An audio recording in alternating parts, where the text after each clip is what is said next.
Hi, good afternoon, everyone. And thank you, BankTech Summit, for inviting me and giving me this opportunity to speak on this very interesting topic.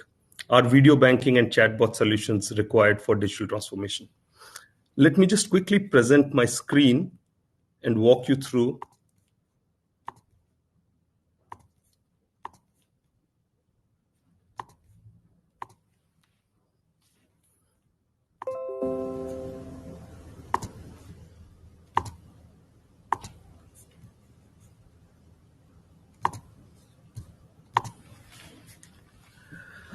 All right, let's start. Uh, I think in today's day and age, we cannot not talk about the pandemic.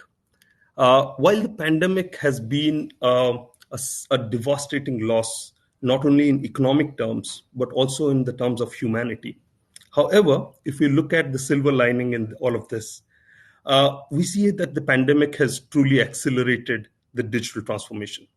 And we're seeing years of change being condensed to a few months. And the society, as we know, is entering into a phase which we call the isolation economy. And this kind of fundamentally challenges the normal norm of a sharing or a social economy.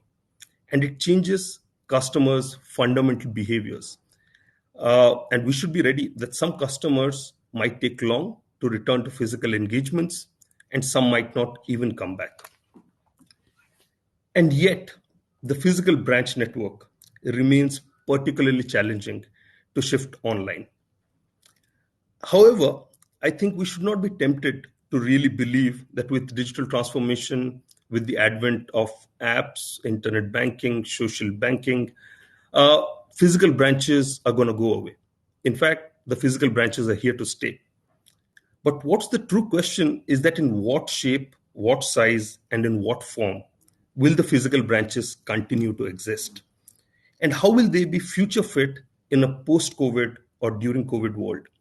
And I think progressive banks would need to reimagine their branch banking experience and turn it completely on its head.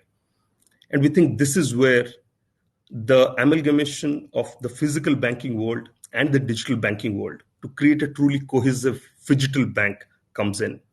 And this is where solutions like video banking, like chat banking, start to make sense when they get interlaced into the physical network. Now, talking about branch banking, if we talk about branch banking has predominantly been the mainstream channel for transaction processing and account maintenance.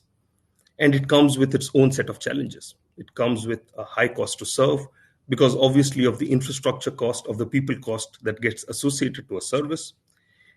It, in turn, impacts a very high turnaround time, sometimes during peak hours, where you've limited number of people and you have more customers to serve. It in turn leads to less new business because when your customers, when your employees are doing mundane processing of transactions, you find less time for them to do more business, and even it defocuses them, from upselling and cross-selling opportunities. So there is a business loss, and it's got the restricted access. So the branches operate during the working hours of a branch. But what happens if somebody wants to access a branch on a weekend? What happens if somebody wants to access a branch late during evenings? And that kind of restricts it. And we think that if we are to reimagine this whole phygital banking experience, how do we interlace digital technologies into the physical network to create a more self-service environment? And this requires a rethink on how we conduct business today. And that's truly the essence of the phygital strategy. How do we reorganize ourselves, leverage the power of channels, the way in which we conduct our operations, the way in which we organize ourselves altogether to create that phygital experience? And I don't think phygital experience is something that's possible in the indefinite future. It's happening here and now. And as we progress, we'll show you some of the things that Absa Mauritius has done to be able to do a phygital strategy. So coming back to now pandemic, which has even created a bigger emphasis on a no-touch, low-touch solution. And how do we enable this? And before we just go into a world where we say what does video and chat banking mean, I would like to first talk about what does humanized digital banking encompass. Now, if we look at a customer and we look at the elements in which technology can influence that customer can see, obviously, that customer can hear. So there is voice involved, there is visual involved. The customer can speak and in a more unstructured natural language. And among other things, there is this element of face, which not only expresses an emotion, it also gives you various other attributes of that face. And since long, technology has been trying to mimic human behavior or try to create humanized banking. Now, if you look at some of those technologies, we look at an interactive voice response system, which was introduced a long time back. While it had a lot of pros, meaning you did not have people scattered all over the place, you had a centralized set of call center agents. However, IVR helped them get a residual amount of queries and complaints. It reduced the number of reliance that we place on our employees, and it created a more self-service environment. However, it didn't really kind of take off in a very big way because it was not personal, right? There are long menus, and people find it difficult to navigate through long menus, and it was difficult to understand. Then came probably, and some of these banks started adopting a live chat or a co-browsing sort of an environment, and this was backed by people. Well, it solved for a lot of problems. It gave you near real-time request response. It allowed co-browsing to do instant troubleshooting for your customers. But it also meant that there was a 24/7 customer care support which was involved. And it also meant a lack of self-service environment. Then we're talking about chatbots, which can do unstructured language processing, natural language understanding. And this is a great way to deal with some of your routine, mundane customer queries, self-service banking request. The good part is that it can be interlaced even with your social media messengers. So the customers can probably do a WhatsApp banking. It allows a self-service without any human intervention, and that's the beauty. And it can be trained to be able to solve for more problems, answer more queries. But then we humans are more complex, and chatbots are lines of code. So in a very complex, unstructured query, the chatbot might not be able to fully understand it. And they might find it difficult to ascertain the customer's emotions while they speak. I am reminded of one of the funny incidents where somebody posted on a social media messenger where he replied and a chatbot answered. And he replied, also, wow, so you don't give me the service and you don't refund me my money either. And the chatbot replied, well, glad to know that we could be of assistance. And there are these complex scenarios that happen. Then there is video chat. And again, like any digital solution, it allows centralization of people being more efficient rather than getting them scattered all over your physical network or your branches. And it allows for a more better customer engagement, a better customer satisfaction. There is a lot of trust and credibility that comes with video when you're talking to a person on the other side. And this has been our life in the post-pandemic world. However, it again places a very high reliance on people, and it increases the cost to serve. And it may not be very suited for a mass market intervention. It may be a solution for the very niche market segment, which requires a very high transaction volume processing, or it may require a certain set of human assistance, if I may, in a very evolved world. Maybe your premier customers, your business segment customers, or your corporate and investment banking customers. And then there is voice commands. And again, voice commands works on the same principle of natural language processing. It's just that there is a speech to text and a text to speech element. And it solves for, again, a number of use cases. For example, especially when you do not have a very large form factor, like a laptop or a PC, and you want to talk while you're mobile, you want to talk to your watch for example, or maybe when you're driving your car, or maybe when you're working in your home and you still want to get a quick assistance.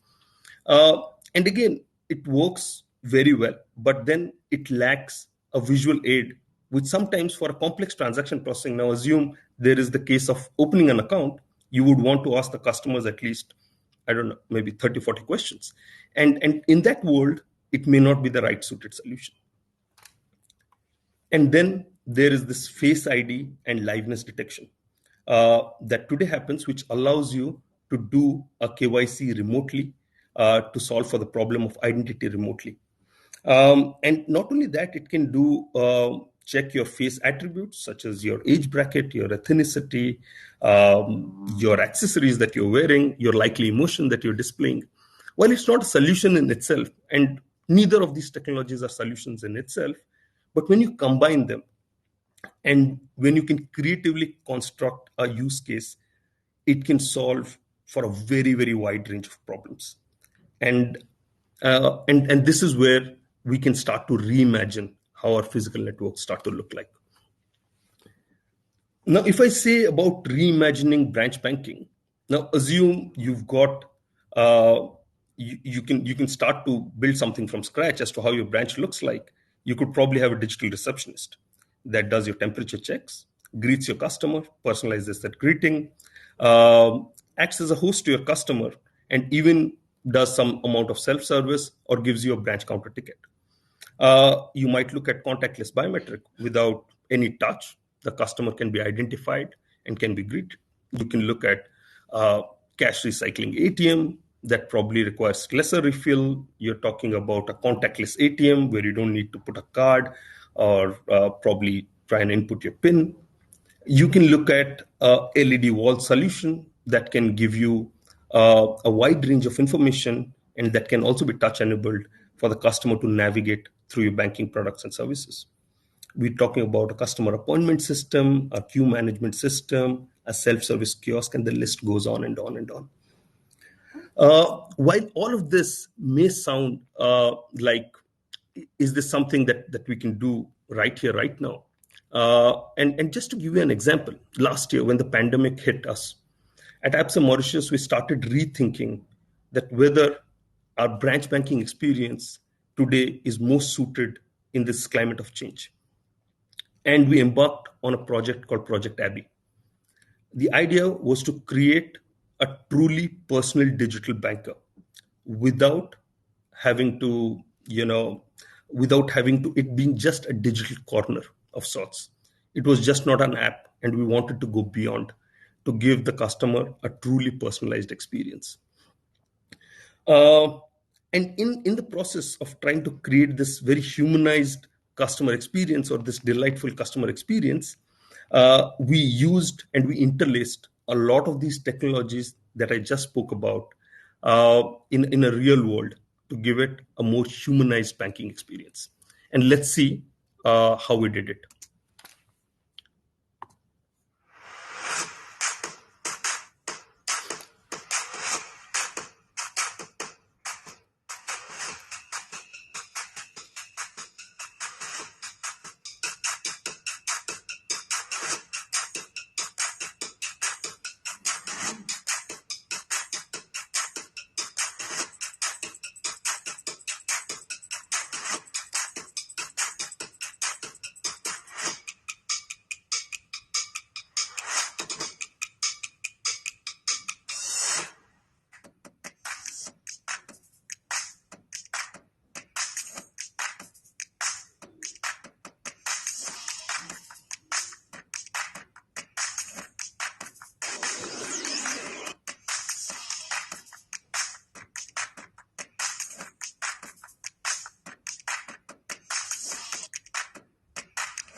Please enter required details. Please enter your date of birth. enter the required details. Enter OTP. Looking great. Take a picture. Please align your face to the camera. You are almost done. Just one final step.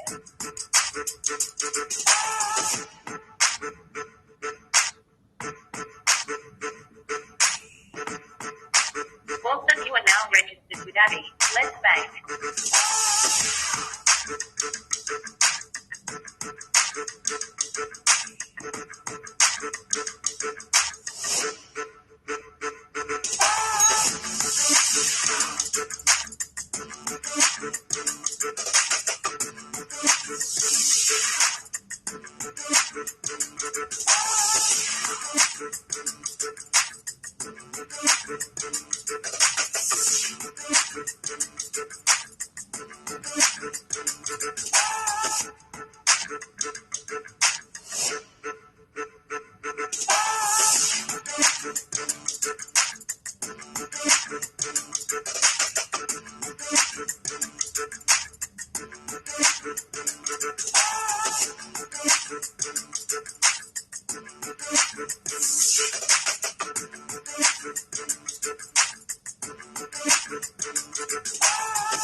So as you see, with Abby, we solve for a lot of customer pain points. When our customers today come to Absa Bank Mauritius, they're first facing a humanoid or a kiosk, and this happens across our branch networks. And the customer get a wow customer experience because it enables you a touchless, face-based face recognition. You can give it voice commands, and you could say, Abby, send me my bank statements for the last 30 days, and it would identify that intent and do it for you. So there is low TAT and zero paperwork. You can. We started to build our ambition to build a digitally scalable business by reducing the cost to serve and by nudging our customers to use alternate channels. And when the customer, there is a request that we cannot service directly, be it for regulatory needs or be it for the need of a KYC, an additional KYC, the customer is given a branch counter ticket. Plus, Abby is a more superior in terms of security that it offers. So what Abby does is it does a persistent face check, and it's got a combination of a passcode. So even if somebody moves out of the kiosk and somebody else tries to do a transaction, it would stop that transaction because it can't any longer identify the same Face ID with this session. Abby also helped us do a lot of business growth. So approximately now 40 to 50% of all our branch requests that used to happen in a physical branch counter have now started to shift with Abby. And even Abby is available post branch hours. So it gives us more time for the customers to be available, for us to be available to the customers and allow a more self-service environment. It also helps us attract new leads. So when Abby goes out, and Abby is on autonomous navigation in the humanoid form, it attracts a lot of attention and it attracts a lot of leads. What's more, we just went live with Abby on French. So Abby is now multilingual, meaning Abby can talk and can hear voice intents and respond all in French. So it's just not the menus, but we've gone beyond in terms of speech and dialect for Abby to be multilingual. And it's an important milestone, we believe, because we not only give the customer the choice on how he wants to interact, but also in a language that he wants to interact in. And Abby has got rave reviews from our customers. We've got a 4.7 rating across our customers, and it's been almost a year since we launched Abby. So we wanted to take Abby experience a bit further, and we said, why just a branch? Can Abby exist on the customer's most preferred channel? And what would that be? That's WhatsApp, right? So we said, how can we be closer to our millennials in their most preferred way of engaging with us? So let's see Abby on WhatsApp. Want to pay a friend, top up your mobile phone, or check your account? Do it with Abby. In addition to being available through digital kiosks and ABSA branches, Abby, your digital banking assistant, is now available 24/7 on WhatsApp. To start, save Abby's number, +230 5919 0001, and say hello. It's an official business number, so every communication is secure. To check your balance, type "Show my balance." Click on the logging link Abby will send you and enter your ABSA internet banking or mobile app login credentials, followed by your one-time activation PIN. Abby will then send you the sum of your current and savings account, as well as your credit card due. You can then opt to break down the sum. To make an inter-account transfer, type in "Make a transfer." Next, choose the source account by typing in the corresponding number. Abby will give you the option of sending to an account, a person, or a biller. In this case, select the account. Then indicate how much you need in numbers or words. You will get a confirmation text prompting you to confirm or cancel the transaction. To transfer to a person, select the number corresponding to the payee name. Type in the amount and then confirm the transaction. To make it even simpler, type "Make a transfer to Sandy." Then select the source account, type the amount, confirm it, and you're done. To make a bill payment to a saved biller, select the biller or type "Pay a bill." Select the merchant from the list, select the source account, indicate the amount to be paid, then confirm the transaction.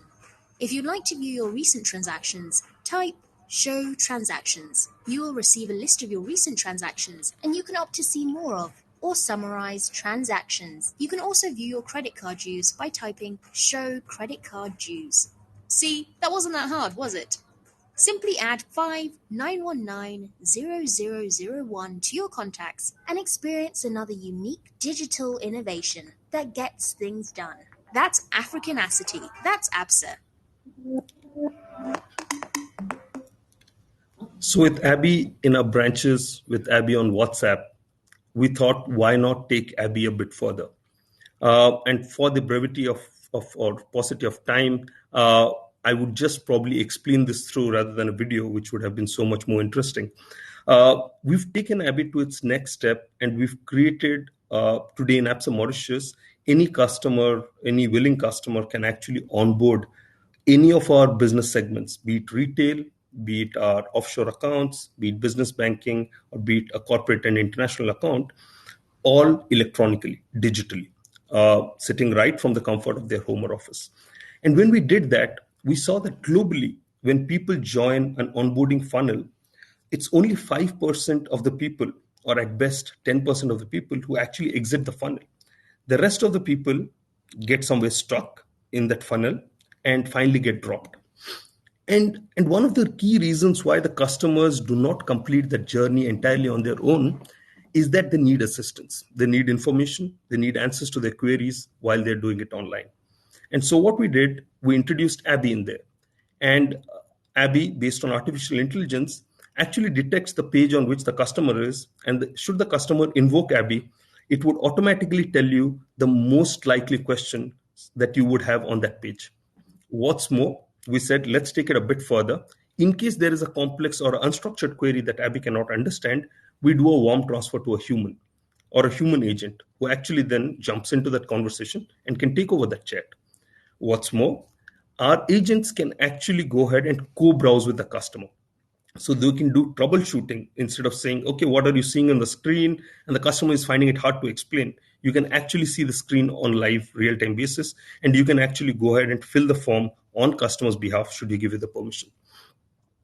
So not only this, what we did is we said, how can we use Abby to solve for the problem of identity? And as you would see, Abby is already Face ID enabled. It takes voice commands. So we took that concept, and when during our onboarding journey, the customer uploads his ID proof, Abby takes the photograph of the ID proof, creates a Face ID. And when the customer is appearing in the live camera, and it does a liveness detection, and it takes that face and it does a Face ID match. And if it's a match, you've solved for the problem of identity digitally. And all of this is happening here and now. It's not in future. It's something which we've already implemented for all our customers.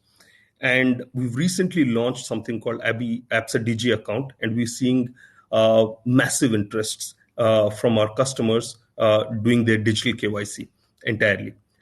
We took Abby a step further and we said, okay, can it solve for the identity proofs or the address proof that the customer is doing to do a OCR check to see whether what was inputted is actually what's appearing. And it solved for that.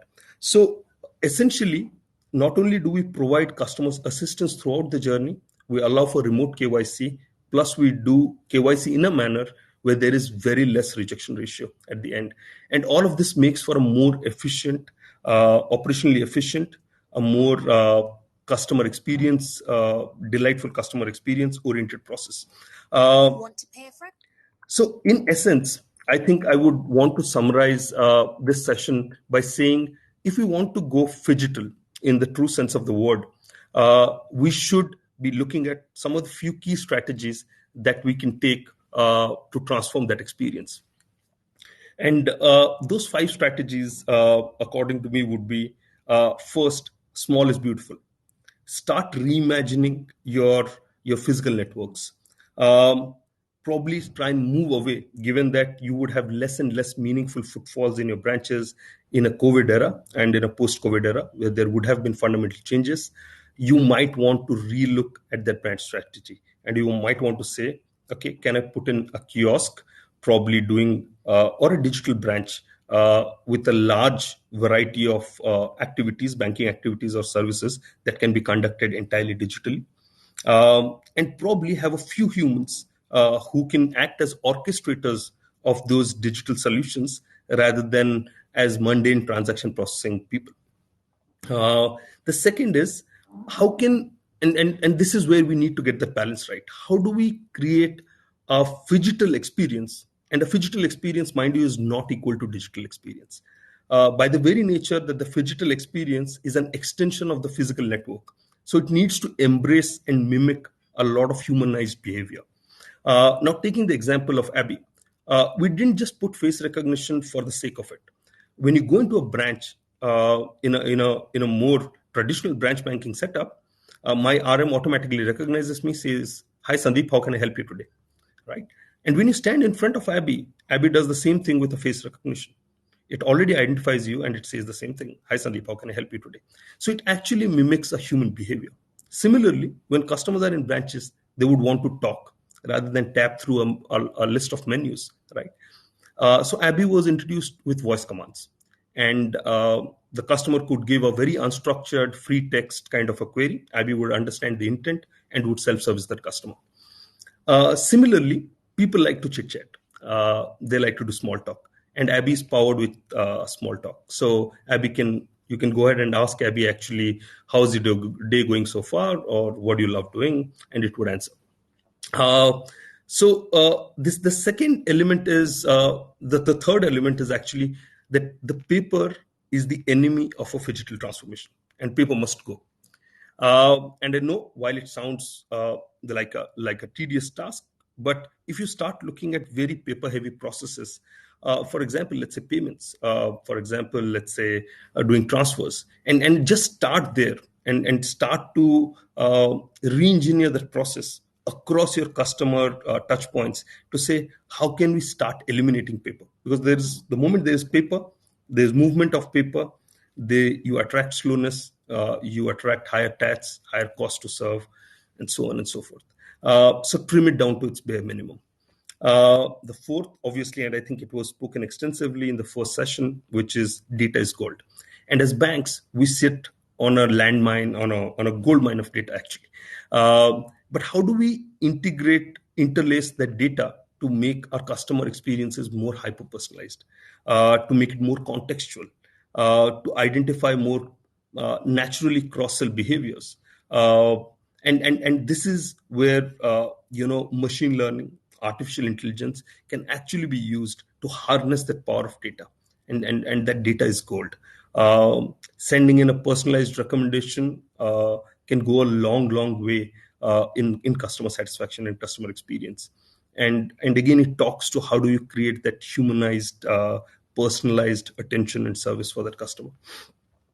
Finally, I think as we transform, we cannot just live with the way we used to conduct ourselves, which means we reorganize ourselves in terms of skills. We need to create a new breed which has a very digital first mindset, has very wider skill sets in terms of knowledge, and better softer skill sets. Because as we go ahead in future and we re-architect that branch of the future, we would need more people who act as orchestrators of that digital technology, as opposed to doing mundane transaction processing.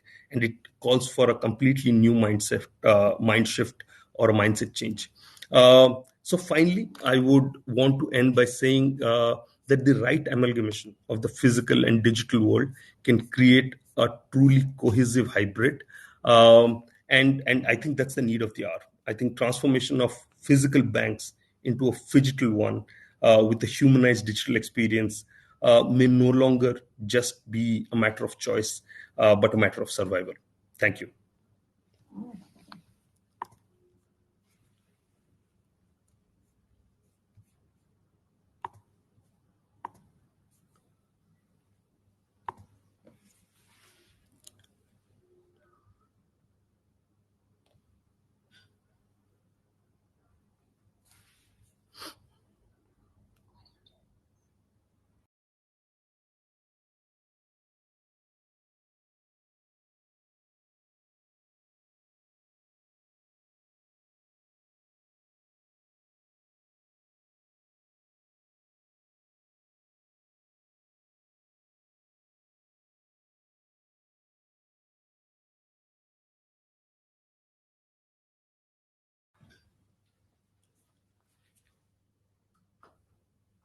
I would be happy to take any questions, should there be any.